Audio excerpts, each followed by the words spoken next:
Muito bem, amigos, tudo bem com vocês? Obrigado por sua presença aqui no meu canal. Eu sou Enilton Filho e este é um canal especial aí que trata de assuntos bíblicos, teológicos e dando continuidade à nossa série Como Interpretar as Escrituras. Nosso tema de hoje é a Bíblia, a fonte autoritativa de nossa teologia. No tema passado, nós estudamos sobre a visão de Jesus e dos apóstolos acerca da Bíblia. Então nós vimos muitas coisas, nós vimos que Jesus utilizava o está escrito, nós vimos a forma como Jesus trabalhava a questão da lei, nós vimos Jesus e todas as Escrituras, nós vimos a questão de Jesus e a origem histórica da Bíblia, e nós também vimos os apóstolos, como eles lidavam com a Bíblia, a palavra de Deus. E no estudo de hoje, nós vamos falar sobre a Bíblia como a nossa fonte autoritativa de nossa teologia. O nosso estudo está dividido em alguns pontos, que são eles: a tradição, a experiência, a cultura, a razão, a Bíblia. Não há igreja cristã que não utilize a Bíblia, como sua autoridade, mas esse uso da Bíblia pode mudar a forma como eles interpretam as Escrituras, pode sofrer alterações de denominação para denominação, tá certo? Na verdade, a função das Escrituras pode variar muito de igreja para igreja. Nessa aula de hoje, nós vamos explorar esse assunto importante, porém complexo, por meio do estudo de 5 diferentes fontes que influenciam a nossa interpretação das Escrituras Sagradas, ok? Então, como eu falei, a tradição, a experiência, a cultura, a razão e a Bíblia, e em seguida nós vamos fazer a conclusão da nossa aula. Então, essas fontes, elas desempenham uma função significativa em toda a teologia e em todas essas igrejas. Todos nós fazemos parte de diversas tradições, de diversas culturas, nós tivemos várias experiências, nós também utilizamos o nosso entendimento, a nossa razão para compreender as Escrituras. Então, o motivo da aula de hoje é analisar cada ponto desse, como eles podem influenciar na compreensão das Sagradas Escrituras. Creio que o texto introdutório que nós poderíamos começar a nossa aula de hoje está em Isaías, no capítulo 8, o verso 20, que diz o seguinte: a lei e ao testemunho. Se eles não falarem desta maneira, jamais verão a alva. Muito bem. Começando então a primeira parte de nossa aula, nós vamos falar sobre a questão da tradição. Algumas pessoas têm utilizado a tradição para interpretar as Escrituras. E a tradição, ela não é uma coisa ruim. Ela dá algumas ações recorrentes na vida e na rotina, e ela também estrutura, a nossa crença. Ela nos ajuda a permanecer firme às nossas raízes. Por isso, não é novidade que essa herança ela tenha uma função importante na religião. Porém, existem perigos relacionados à tradição. A gente vê nos evangelhos que Jesus ele combateu firmemente algumas tradições religiosas que mais atrapalhavam do que ajudavam. Muitas dessas tradições separavam o povo de Deus, muitas dessas tradições, desses usos e costumes, criavam uma barreira e construía muros ao invés de pontes. Se você for analisar, fazer um estudo cuidadoso, nós temos uma parte interessante lá em Marcos, capítulo 7, o verso de 1 a 13, né? Que você vai perceber que Jesus, ele reagiu a algumas tradições humanas em seus dias. E algumas tradições que, muitas delas, assim, eram sem fundamentos. Às vezes nem era necessário, mas que às vezes acabavam que atrapalhando a religião mais do que ajudando.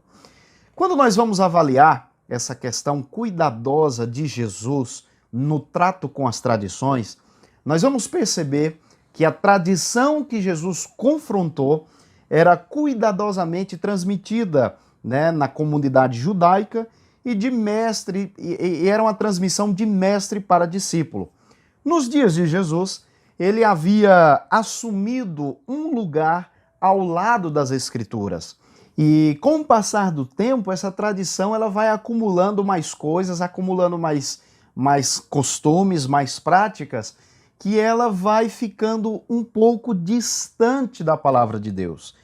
Então, quando nós vamos ver, fazer um estudo bem cuidadoso, né, eu acho que uma das partes mais interessantes está em Marcos 7, no verso de 1 a 13, depois você abre a sua Bíblia aí, você dá uma olhada, você vai ver como Jesus ele reagia a certas tradições que não estavam alinhadas com a palavra de Deus, né? Então eram tradições de homens e finalmente levaram a um ponto que tornaram inválida a palavra de Deus.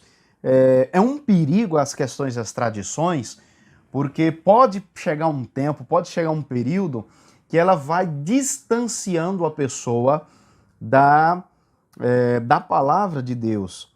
Tá? A tradição, como eu já falei no início, ela não é ruim, desde que ela não nos coloque uma barreira, uma ponte entre a palavra de Deus e entre a nossa prática religiosa, certo? Então, a palavra viva de Deus, ela faz surgir em nós uma atitude reverente e fiel para com ela. Então, essa fidelidade, com o passar do tempo, ela pode gerar alguma tradição. Nós, adventistas, aconteceu até um caso engraçado em uma das regiões por onde eu já passei, porque antigamente nós tínhamos o púlpito na igreja, né? Era mais a plataforma na igreja, melhor dizendo. Era mais ou menos umas 6 a 7 cadeiras. E cada pessoa ali no culto divino ficava responsável por uma parte e por fazer alguma coisa ali. E com o passar do tempo, o culto ficava muito demorado e era muita coisa que tinha. E os líderes, então, votaram e aí começou uma nova cultura, né? Das novas plataformas, reduziu aí essas cadeiras para 3 cadeiras, e tem igrejas que nem mais plataforma não tem. E eu me lembro que quando estava no processo dessa transição, muitas pessoas ficaram revoltadas, agitadas, outras dizendo que a igreja estava se mundanizando. Eu me lembro também, em um momento, faz muito tempo, em uma dessas igrejas que eu já passei, mundo afora, eu já andei um pouquinho já. E aí a gente queria fazer uma semana de oração jovem, e a gente queria deixar a igreja diferente, dar uma mudada, né, nas cadeiras ali, nos bancos da igreja. E aí a gente tirou o púlpito e deixou a plataforma vazia, sem nada, apenas com alguns refletores de luz, em um painel com o nome temático da semana de oração. E eu me lembro que alguns líderes ficaram revoltados porque não podiam mexer no púlpito, não podia mexer na plataforma. Então isso aqui eu estou exemplificando para você entender que nível vai chegando ao longo do tempo as pessoas.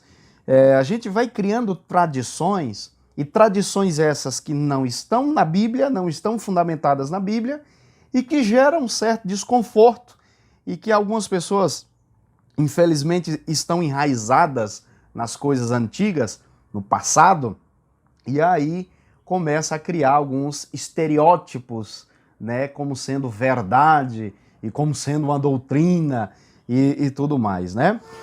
Então, assim, a Bíblia, ela possui uma função singular que suplanta todas as tradições humanas. A Bíblia, a palavra de Deus, ela está acima de todas as tradições, até mesmo das boas tradições. Isso tem que ficar bem claro para você, tá certo? A palavra de Deus, como nós já vimos nos estudos anteriores, nas aulas anteriores, a Bíblia é a palavra de Deus. E a palavra de Deus, ela está acima de tudo, porque ela é a palavra viva de Deus. Tradições que se desenvolvem a partir de nossa experiência com Deus e sua palavra, constantemente elas precisam, ser testadas pela medida das Escrituras Sagradas. Então, todas as nossas tradições, todos os nossos costumes devem ser medidos e pesados na Bíblia Sagrada.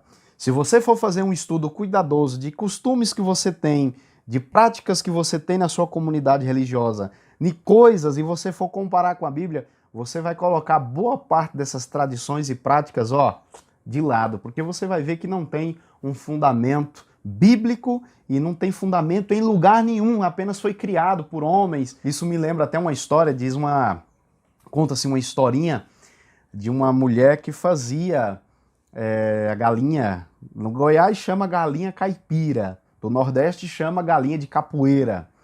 E aí a mulher, ela picava, ela cortava em pequenos pedaços a galinha para poder cozinhar. E aí algumas pessoas ficavam indignadas, mas escuta aqui, por que você corta tão pequenininho essa galinha para você poder cozinhar? E aí ela falava, olha, essa é uma receita que eu aprendi com a minha mãe, portanto eu quero fazer como minha mãe fazia. E aí foram atrás da senhora, a mãe daquela mulher, que cortava a galinha picadinha, bem em pedaços pequenos, e aí perguntaram ela, mas escuta aqui, por que a senhora faz a galinha em pedaços pequenos? A sua filha também faz, agora a senhora também faz. Para que a senhora faz assim? O porquê? E ela respondeu da mesma forma, não, eu faço porque a minha mãe fazia também. E diz a história que a mãe daquela senhora ainda era viva, bem velhinha, bem idosa. E aí foi perguntar a ela, por que a senhora faz, A sua filha faz, a sua neta também faz. Por que a senhora faz a galinha caipira, a galinha de capoeira picadinha em pedaços pequenos? E essa mulher deu uma resposta muito interessante, Ela disse assim, não, eu cortava a galinha em pequenos pedaços porque a minha panela era pequena e não cabia. Então perceba que são tradições que vão passando de mãe para filha e as outras pessoas vão seguindo sem saber o porquê, Existem muitas tradições na humanidade hoje, principalmente nos círculos religiosos. Muitas tradições que o pessoal vai repetindo de pai para filho, de geração para geração, e eles nem sabem o porquê estão fazendo. Muitas das tradições você pergunta às pessoas, não, por que você faz assim? Não, eu faço porque meus pais faziam. Aí você vai perguntar, não, eu faço porque meus avós faziam. E aí vai indo. Mas a palavra de Deus, ela é a nossa norma suprema de todas as tradições, ela está acima de todas as tradições. E nós devemos nos sujeitarmos a ela como a nossa norma autoritativa de nossa teologia, independente de qualquer tradição, até mesmo das boas, tá bom? Nesse segundo round aqui da nossa aula, eu quero comentar com vocês, porque nós falamos sobre a tradição. Alguns vão tendo práticas religiosas e vão colocando de lado a palavra de Deus. Mas agora nós vamos trabalhar agora a questão das Escrituras Sagradas na ótica da experiência. Algumas pessoas acham que ter certos tipos de experiência, essas experiências podem estar acima da palavra de Deus. Quando nós vamos avaliar direitinho, nós temos aqui um texto que eu quero ler com você, Tito 3, 4 e 5. No capítulo 3, verso 4 e 5 diz o seguinte: mas quando se manifestaram a bondade e o amor pelos homens da parte de Deus, nosso Salvador, não por coisa de atos de justiça, por nós praticados, mas devido à sua misericórdia, ele nos salvou pelo lavar regenerador e renovador do Espírito Santo. Algumas pessoas, principalmente nessa nova era, nesse século que nós estamos vivendo, alguns têm tido uma religião experimental. Eu vou experimentar essa religião, essa igreja, se eu não me adequar a ela, eu parto para outra sem problema nenhum. E aí vai pulando de igreja para igreja. Esse texto que nós lemos em Tito, ele é interessante para nos mostrar que nós precisamos ter uma experiência. E a nossa experiência, ela é fundamental para a nossa fé. A nossa fé, ela deve ser experimental, não só cognitiva. Mas só que tem uma pequena questão. As nossas experiências também devem ser medidas na balança das Escrituras Sagradas. A experiência, ela faz parte da existência humana, ela influencia os nossos sentimentos, a experiência influencia de forma poderosa também as nossas emoções. Então, assim, Deus, ele nos protegeu de tal maneira que nosso relacionamento com a criação e até mesmo com o próprio Deus é significativamente conectado com a nossa experiência e moldado por ela. Então, assim, é o desejo de Deus. Deus quer que nós experimentemos a beleza dos relacionamentos, a arte da música e das maravilhas da criação, bem como a alegria de sua salvação, bem como a alegria de sua salvação e as promessas escritas na palavra dele. Então, uma coisinha que tem que ficar bem claro para a gente é que a nossa fé, ela vai muito além de doutrinas, ela vai muito além de dogmas, ela vai muito além disso. Por isso que a experiência ela é importante para nós, né? Temos até uma crença fundamental em nossa doutrina, né? Que é a experiência da salvação. Então, o que nós experimentamos molda significativamente a nossa visão de Deus e até mesmo a nossa compreensão da sua palavra. Outra coisa que é importante também, precisamos também ver claramente as limitações e as insuficiências de nossas experiências quando se trata de conhecer a vontade de Deus. Algumas pessoas têm tornado a religião experimental, alguns líderes vão à igreja, algumas igrejas por aí que têm transformado seus templos em casas de show, e aí o barulho da música, os refletores e os jogos de luz faz a pessoa sentir, né, aquele êxtase experimental, e às vezes a pessoa acha que é a operação do Espírito Santo. Aquela emoção que ele sente em qualquer show, pode ser até um show secular, e aí às vezes ele acha que, nossa, eu senti aqui o Espírito Santo. É tão interessante, outro dia eu vi uma história de um pastor, que ele tinha um amigo ateu, e esse amigo, ele era professor de educação física, o amigo desse pastor, e eles tinham uma intimidade profunda, amigo de infância, aquela coisa toda, e o pastor então convidou, falou, olha, eu quero convidar você da minha igreja, para você conhecer, vá lá, vamos deixar o preconceito de lado, aquela coisa toda. E o amigo, respeitador, quis então atender o convite do seu amigo pastor e foi na igreja. E a história diz que quando ele chegou lá, o povo começou a pular, a música, dançar, aquele êxtase todo, e pularam, e muita música, e fizeram muitas coisas nessas igrejas animadas, né? E aí, quando terminou, o pastor perguntou para esse amigo dele, né, e professor de educação física, falou, olha, e aí, você sentiu o Espírito Santo? Porque eu pulei o culto todo, eu fiquei agitado, o Espírito Santo, ele entrou em mim e até a minha circulação sanguínea melhorou. E aí esse amigo, professor de educação física e ateu, respondeu para esse pastor e falou, amigo, Eu consigo isso daí em todas as minhas aulas de educação física. Eu consigo com que as pessoas fiquem desse jeito aí. Então as pessoas às vezes possuem algumas sensações, possuem algumas experiências e atribui elas ao Espírito Santo, atribui elas a Deus. E às vezes essas práticas, essas experiências estão muito longe da palavra do Senhor.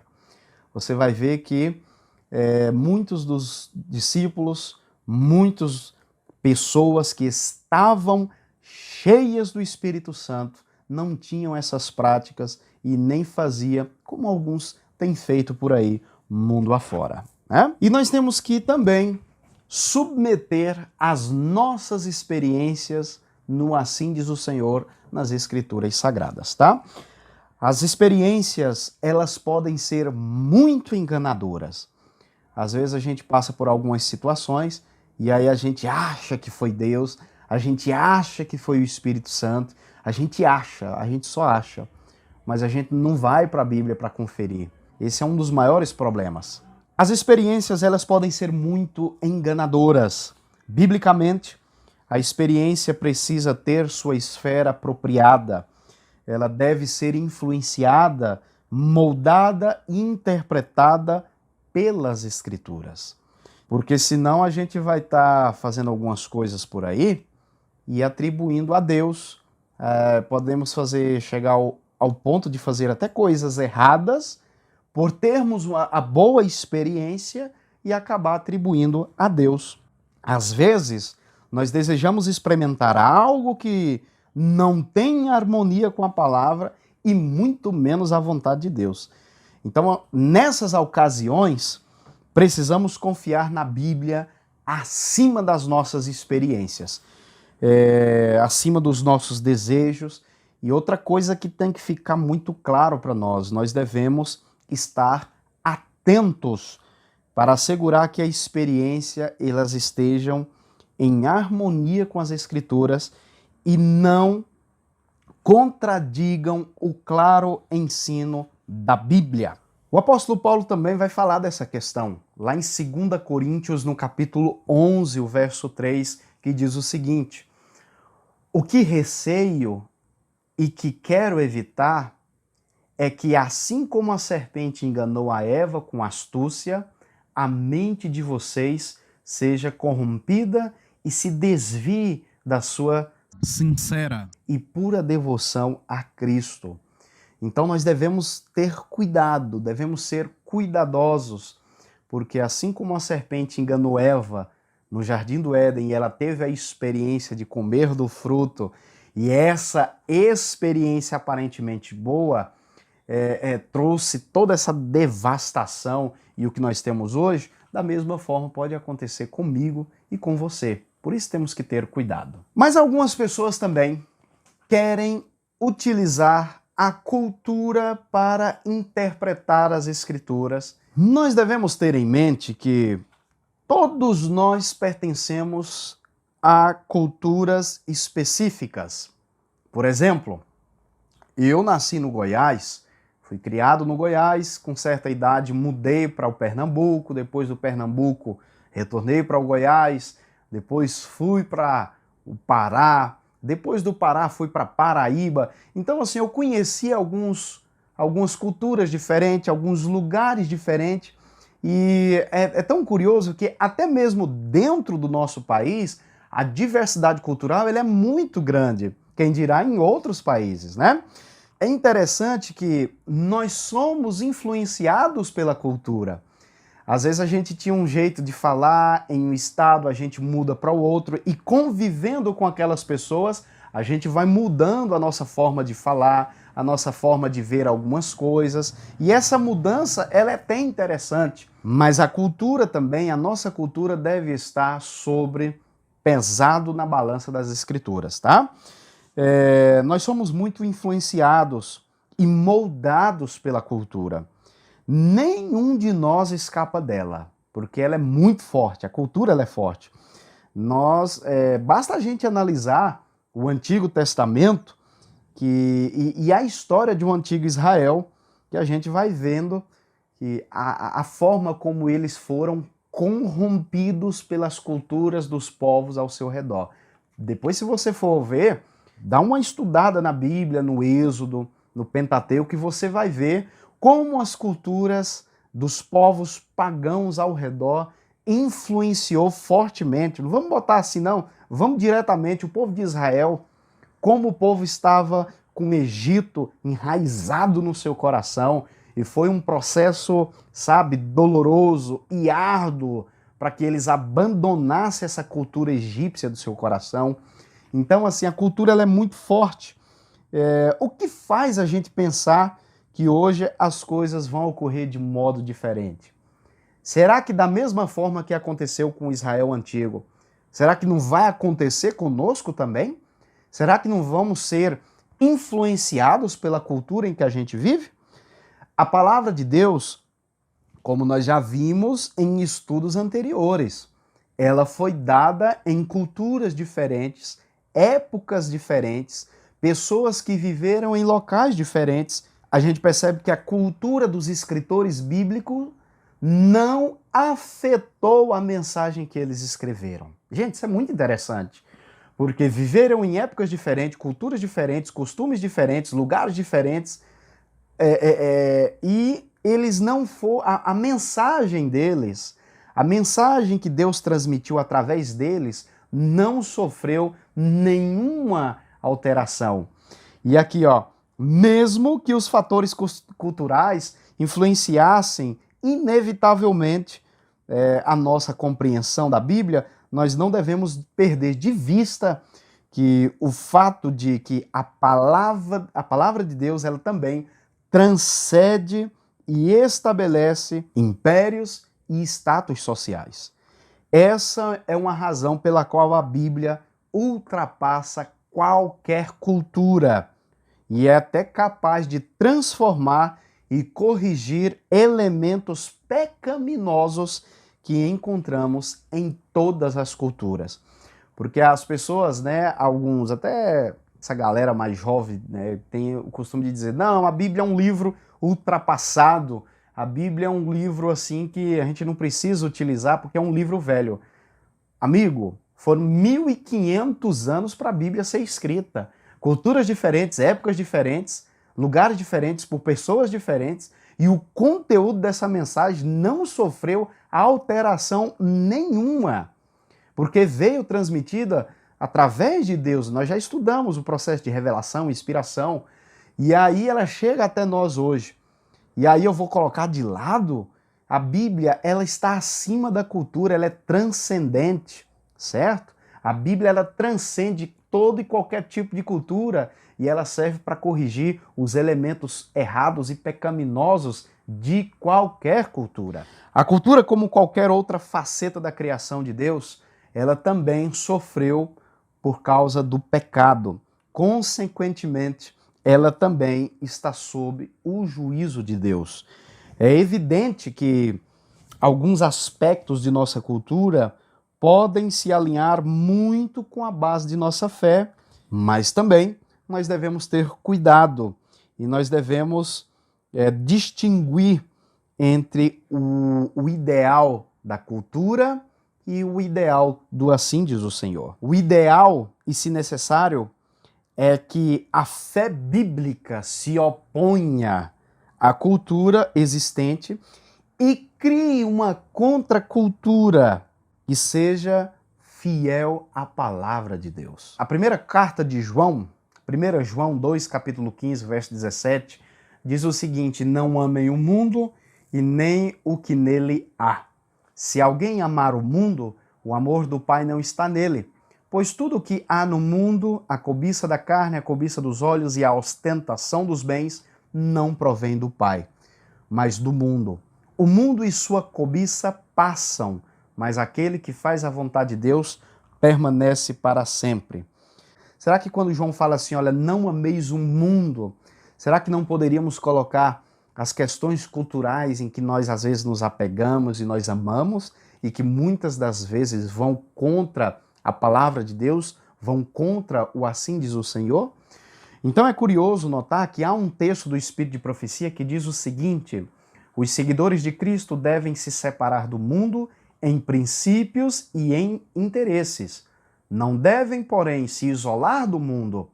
O Salvador se misturava constantemente com os homens, não para os animar em qualquer coisa que não estivessem em harmonia com a vontade de Deus, mas para elevar e enobrecer.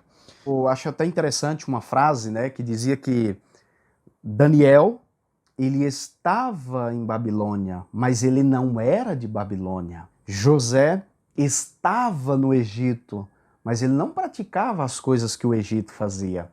Então, da mesma forma, somos nós estamos no mundo, temos uma cultura, infelizmente, contaminada pelo pecado. Há aspectos da nossa cultura que são positivas, que são boas, e isso a gente não pode negar, né? Que seria muito pessimismo da nossa parte deixar de lado as coisas boas, uma vez que o apóstolo Paulo fala para a gente reter tudo, né? Ver tudo e reter o que é bom.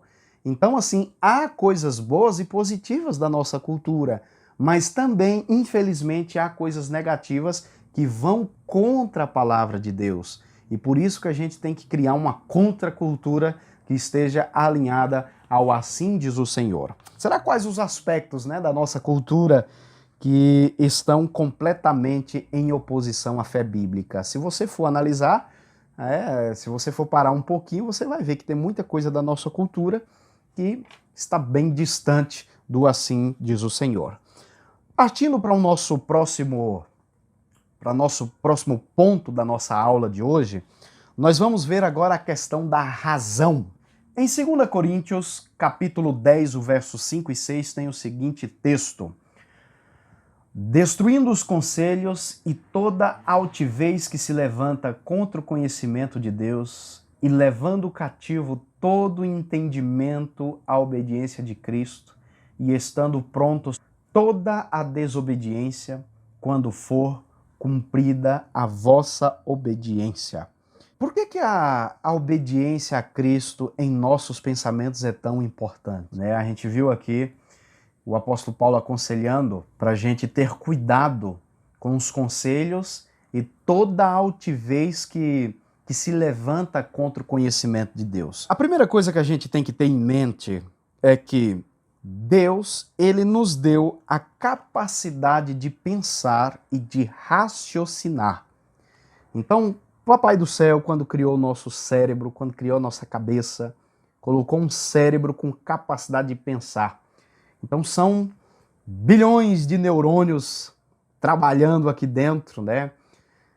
Para que a gente possa exercer essa função, pensar, raciocinar. E toda atividade humana e todo argumento teológico supõe a nossa capacidade de pensar e de tirar conclusões. Nós não apoiamos uma fé irracional. Isso seria loucura. Entretanto, infelizmente, com a consequência do iluminismo do século XVIII, a razão ela assumiu uma função nova. Essa função foi dominante, especialmente no mundo ocidental. E essa ideia do iluminismo, ela vai muito além da nossa capacidade de pensar e chegar a algumas conclusões corretas. Só que, em contraste com a ideia de que a base do nosso conhecimento é a experiência sensorial, outra visão considera a razão a principal fonte de conhecimento. Essa visão ela é chamada de racionalismo. O racionalismo ele é, né, a ideia de que a verdade não é sensorial, mas intelectual e deriva de toda a razão. Ou seja, certas verdades existem, mas somente a razão pode compreendê-las diretamente. E isso faz da razão o teste e a norma de verdade. A razão ela se tornou a nova fonte de autoridade. E assim, algumas pessoas querem utilizar a razão para interpretar as escrituras. a gente vai ter alguns problemas. Por quê? Alguns querem minimizar, né, excluir, deixar de lado a criação divina, os milagres de Jesus, a ressurreição de Jesus, porque, segundo eles, isso está fora da razão. E uma vez que está fora da razão, eu não posso tomar como uma verdade. E aqui nós vamos ter um problema muito grande. E, então, assim, tudo que não era proveniente, né, não era evidente para a razão, foi descartado e teve a sua legitimidade questionada. Essa atitude, ela afetou muito partes das Escrituras. Todos os milagres, as ações sobrenaturais de Deus, como a ressurreição de Jesus, o nascimento virginal, a criação em 6 dias, tudo isso perdeu sentido por causa desse novo método de interpretar as Escrituras através da razão ou do racionalismo, né?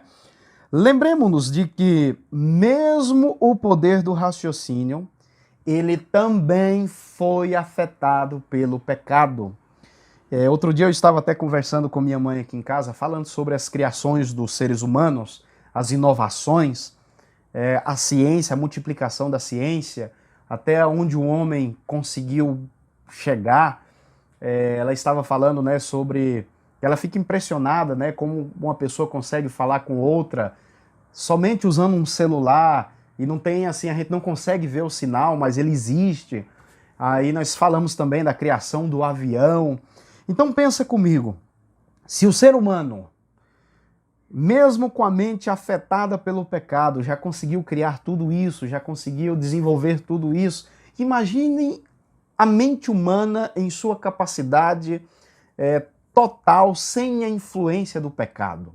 Até onde o ser humano conseguiria ir? Até onde ele iria? Se com a limitação do pecado em sua mente nós estamos aqui e olha onde nós já chegamos, né? O ser humano, infelizmente, ele foi obscurecido em sua compreensão e ele foi também alienado de Deus. E nós precisamos buscar pela iluminação do Espírito Santo. Nós já falamos da iluminação, se eu não me engano, foi no primeiro ou no segundo tema. Deus revelou suas verdades, inspirou aos homens para que eles escrevessem, e agora tem a nossa parte que chega para nós hoje, que é a iluminação. A gente precisa de iluminação de Deus, porque infelizmente a nossa mente está entorpecida, né? Nós temos essa barreira, então nós precisamos que Deus clareie a nossa mente para a gente entender a sua vontade. E somente vamos ter esse clareamento se nós formos em sua palavra, se nós buscarmos a sua palavra. Precisamos ser iluminados pela palavra. Além disso, o fato de que Deus ele é o Criador indica que nossa razão foi também criada como algo que funciona de modo independente. Somente quando nós aceitamos a revelação de Deus corporificada em sua palavra escrita como suprema em nossa vida e estamos dispostos a seguir o que está escrito na Bíblia, nós podemos raciocinar corretamente. Você pode perceber que boa parte dos maiores cientistas da história da humanidade foram homens cristãos, homens que buscavam a Deus, e enquanto para alguns buscar a Deus é sinônimo de falta de inteligência, buscar e ter um relacionamento com Deus é falta de sabedoria, vou usar uma expressão até forte, né? É burrice, é alguém burro, né? Quem busca a Deus, quem acredita em Deus. Você pode perceber que os maiores cientistas da história do planeta Terra eram homens que buscavam a Deus. As maiores descobertas da história da humanidade foram feitas por homens que tinham Deus no seu coração, homens que eram tementes a Deus. Eu poderia citar muitos, Isaac Newton e muitos outros que buscavam a Deus, né? É interessante que a história fala, né, que o presidente americano Thomas Jefferson, ele fez sua própria versão do Novo Testamento, excluindo o que, em sua opinião, era contrário à razão. Então ele usou esse método, né, do racionalismo para poder interpretar as Escrituras, e ele excluiu tudo que não fazia parte da razão. E quase todos os milagres de Jesus foram excluídos, incluindo sua ressurreição. Então, quando a gente usa métodos não divinos para interpretar as Escrituras, a gente vai cair em alguns erros, como foi o do presidente Thomas Jefferson, excluindo partes da Bíblia, né? Vamos agora para outra parte do nosso estudo, e aqui a gente já vai caminhando para o final. A Bíblia. O Espírito Santo foi quem revelou, inspirou a Bíblia. E ele nunca nos conduzirá contrariamente à palavra de Deus. E o Espírito Santo nunca vai levar a gente para longe da sua palavra, para longe da palavra de Deus. Eu vou responder em nome de toda a igreja adventista. Para nós, os adventistas do sétimo dia, assim, a Bíblia ela tem uma autoridade superior à tradição, à experiência, à razão ou até mesmo culturas humanas. É claro que nem todos os adventistas têm essa visão. É claro que nem algumas pessoas religiosas que carregam a Bíblia têm essa visão. Mas pelo menos, assim, é o que está nas nossas crenças, é o que está em nossas doutrinas. É triste ver que, infelizmente, muitos ainda estão com tradições enraigadas no seu coração, muitos ainda estão com a cultura prevalecendo no seu coração, muitos querem utilizar o racionalismo. Outro dia vi um teólogo colocando em dúvida a questão da ressurreição de Jesus, colocando em dúvida os milagres de Jesus, né? Mas nem todos ainda têm essa compreensão e a gente ora a Deus para que eles cheguem nessa compreensão, né? Somente a Bíblia, ela é a norma pela qual todo o restante precisa ser provado. Quando nós vamos para a Bíblia, em João, no verso 5, o Evangelho de João, capítulo 5, verso 46 e 47, diz o seguinte: porque de mim escreveu ele, mas se não credes nos seus escritos, como crereis nas minhas palavras? Então aqui Jesus, ele estava falando sobre a melhor fonte para entender as questões espirituais. Como é que a gente não vai crer em Jesus se a gente não acredita na Bíblia, se a gente for seletivo? Como é que a gente vai crer em Jesus se a gente não acredita no livro que fala sobre ele, né? Como é que a gente não vai acreditar em Jesus, colocando de lado as Sagradas Escrituras que testificam dele? Então é meio ilógico a gente partir por caminhos assim, né? Algumas pessoas alegam ter recebido revelações do Espírito Santo e alguns alegam ter recebido até instruções. Surgiu aí no Facebook aí um casal aí, um rapaz, um senhor já de idade, vestido com pano de couro, dizendo ele que é o segundo Elias, é o Elias para o nosso tempo.